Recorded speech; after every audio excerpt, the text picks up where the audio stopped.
Hello' guys, বৰ্তমান ৰাতি 9:37 হ'ল। একচুৱেলি এই ভিডিঅ'টো বনোৱাৰ মোৰ মেইন উদ্দেশ্য বুলি একচুৱেলি এটা দিনত ইনচিডেণ্ট হৈ গ'ল। মই ভুল হ'বও পাৰোঁ বা শুদ্ধ হ'ব পাৰোঁ, ক'ব নোৱাৰোঁ। কথাটো হ'ল যে আমাৰ ঘৰৰ ওচৰত মানুহ কেইঘৰমানৰ ছাগলী কেইজনীমান আছে। এঘৰ নহয়, বহুত কেইঘৰৰে আছে।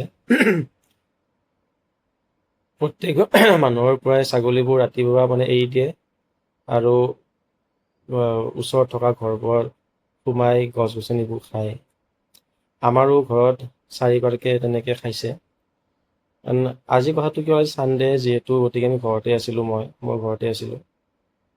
বাকী আন কেইবাৰো আমি ঘৰত নাথাকোঁ কাৰণে গম নাপাওঁ কোনে খাইছে, কি খাইছে, কাৰ ঘৰত ছাগলী খাইছে, আমি একো গম নাপাওঁ। খাই থৈ গুচি যায়। কিন্তু ছানডে যিহেতু আমি আজি গম পালোঁ আৰু ছাগলীজনী ধৰা পৰাৰ কাৰণে বান্ধি থৈ দিলোঁ।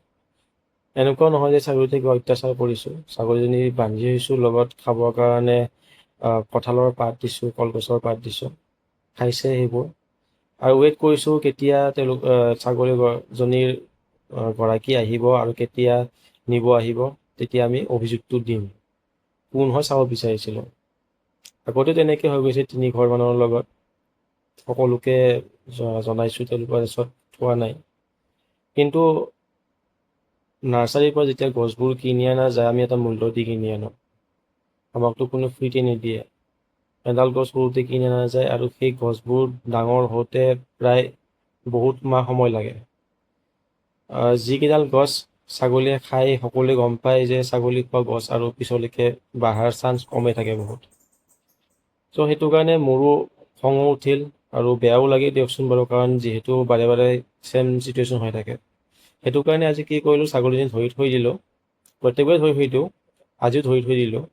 কিন্তু এইবাৰ এটা মই বেলেগ কাম কৰিলোঁ যে এইবাৰ ক্ষতিপূৰণ নিদিয়াকৈ মই যাব নিদিলোঁ।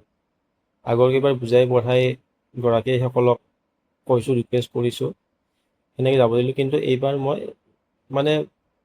এইবাৰ ছাগলীজনী এনেকুৱা গছ কেইডালমান খাই দিলে, যাৰ মানে মই বহুত সময় ৱেইট কৰিছিলোঁ যে ফুল ফুলিব, ডাঙৰ হ'ব গছডাল, কিবা এটা ভাল ফল পাম, এইবুলি লালন পালন কৰি আছিলোঁ আৰু 2-এটা কলি ওলাইছিলোঁ। তো সেইটো কাৰণে মোৰ খঙো উঠিল, বেয়াও লাগিল। সেইকাৰণে মই গৰাকীজনক ক'লোঁ যে দাদা, আপুনি বেয়া নাপাব, কিন্তু বৰ্তমান মই ছাগলীজনী আপোনাক নিব দিব নোৱাৰোঁ, লৈ যাব দিব নোৱাৰোঁ। আপুনি এই গছকেইডাল মোক হয়তো কিনি আনি দিয়ক, গছকেইডালৰ ফটো মাৰি লৈ যাওক, নাৰ্চাৰীত যাওক, তাৰ পৰা আপুনি মোক কিনি আনি দিয়ক, আইদাৰ মোক ইয়াৰে ক্ষতিপূৰণ দিয়ক। তাতে মোৰ গছত আছিলে 2ডাল লাকি বেম্ব, যিকেইডাল ভালেখিনি ওখ হৈছিলে। চাব গ'লে 3 ফুট 4 ফুট হ'ব দুডাল। দুডাল ঠানি নহয়, দুজোপা বুলি ক'ব লাগিব। তাৰপিছত এডাল আছিল ৰাবাৰ প্লাণ্ট, এডাল আছিল আপোনাৰ কিবা ৰ'জ হয়, কিবা এটা বেলেগ টাইপৰ ৰ'জ হয় এইটো।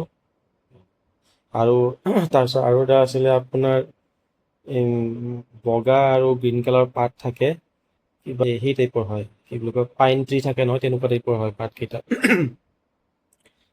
আৰু সৰু সৰু জোপোহা আপোনাৰ ঘাঁহৰ নিচিনা গছ থাকে যে, এইটো যে স্পাইডাৰ প্লেণ্ট বুলি কয়, এইটো য়েল্ল' এণ্ড গ্ৰীণ কালাৰৰ আছিলে।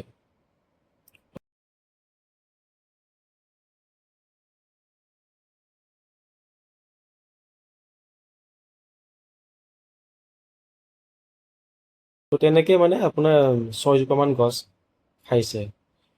খোৱাৰ কাৰণে মোৰ বহুত খং উঠিছে, কাৰণ ইমান দামেদি প্ৰতিপালন কৰি কিনি আনোঁ, তাৰপিছত সাৰ পানী দিওঁ সময়ে সময়ে, তাৰপিছত ইমানখিনি ৱেইট কৰাৰ পিছত গছডাল ডাঙৰ হয়, তেতিয়া যদি কিবা এটা ক্ষতি হয়, এজন প্লাণ্ট লাভাৰ হিচাপে অলপমান বেয়া লাগে নিজকে। আৰু প্ৰত্যেকবাৰতে এনেকৈ এৰি দিয়াটো মোৰ বাবে উচিত নহয়, কাৰণ প্ৰত্যেকবাৰ এৰি দিওঁ, নতুনকৈ গছ কিনি আৰু লগতে এৰিকা পাম আছিলে। তো প্ৰত্যেকবাৰ কিনি আনোঁ, প্ৰত্যেকবাৰ তেনেকুৱা হয় আৰু প্ৰত্যেকবাৰ এনেকৈ এৰি দিয়া যায়। কিন্তু এইবাৰ মই গৰাকীৰ পৰা 1000 চাৰ্জ কৰিলোঁ, বিকজ ডেমেজ কৰাৰ কাৰণে। তো মই গম নাপাওঁ এইটো শুদ্ধ হৈছে নে ভুল হৈছে, হয়তো মই পুলিচত ছাগলীটো দিব লাগিছিল। ইমানখিনি ধৰি লওক মোৰো জ্ঞাত নহয় যে কি হয় কি নহয়। যিয়ে হওক, যদি ভুল হৈছে বা মই কি কৰিব লাগিছিল, প্লিজ যদি মোৰ ভুল হৈছে মোক আপোনালোকে কমেণ্ট কৰি জনাব। আৰু নেক্সট টাইম যদি তেনেকুৱা টাইপৰ হয় মই কি কৰিব লাগে এটা প্লিজ মোক কমেণ্ট কৰি ইনফৰ্ম কৰিব যে এনেকুৱা কৰিব লাগে এনেকুৱা চিটুৱেশ্যন।